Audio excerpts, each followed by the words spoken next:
Ny taona 2024 ary ny taona 724 feno 520 taona ny olafitry ny mpampivelona eto Madagasikara. Ny tanànany Mahajanga no mandray ny fankalazana. Amboim-peonan'ireo rasazy manerana ny nosy ny teto amin'ny tranobe ny kolotsaina ny Mahajanga. Hiboka mpampivelona ny teto amin'ity toerana ity. Nambara ny olafitry ny mpampivelona eto Madagasikara fa efa nahavita dingana maro samihafa izy ireo tao anatin'izay taona maro ny fandimby izay.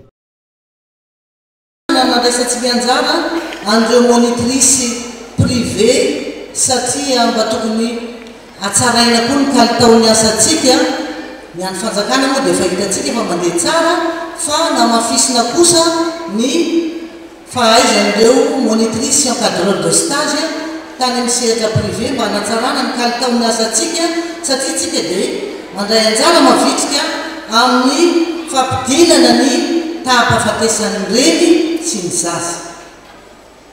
Andraikitra nosahanina ary mavesatra koa ny fiatrehana ireo rasazy izay misy mitory ka teny amin'ny tribonaly.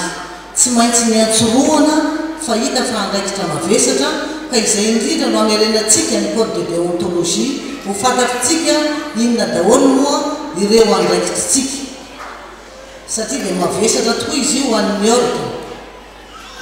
Teo koa dia misy koa ny andraikitra nosahanina amin'ny fitsidiana reny institut privé izay manofana rasazy ireny dia misy fanaraha-maso zany miaraka tao moa ny infirmière fa eto zany dia miresaka mikasika ny rasazy mba arahana maso jerena tsara ny fanarahana maso an'ireny programa sy ny tena hoe fampiarana azy fa rehefa eny am-perinasa dia samy rasazy mandray ny reny sy ny zaza.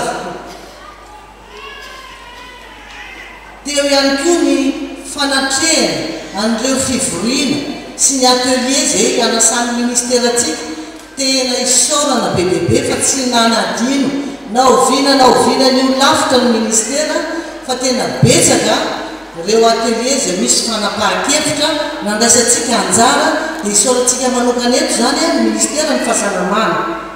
Ankoatr'izay dia efa manana toerana eo anivon'ny ministera ny fahasalamam-bahoaka ny olafitry ny rasazy ankehitriny taorian'ny fangatahana nataon'izy ireo. Tao anatin'ny 50 taona dia ny dokotera no mitantana ny olafitry ny mpampivelona fa amin'izao kosa 5 taona tatiorina dia ny rasazy no mitantana izany. Mikarakara ny fanavaozana ny bureau ry zareo amin'izao. Enina taona moa ny faharetany manday iray amin'izy io hoy ny fanazavana.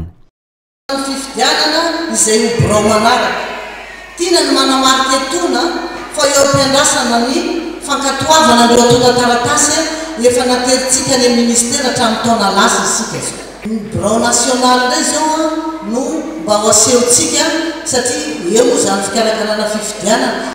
Misy ny fampiratiana ny momba ny rahasahan'ireo rasazy amin'ny alalan'ny trano eva eto an-tokotany malalaky ny tranobe ny kolotsaina. Mandritry ny 3 andro no anaovana ny hetsika fankalazana ny 520 taona ny olafitry ny mpampivelona ny 2 Aogositra hatramin'ny 4 ny volana Aogositra izao.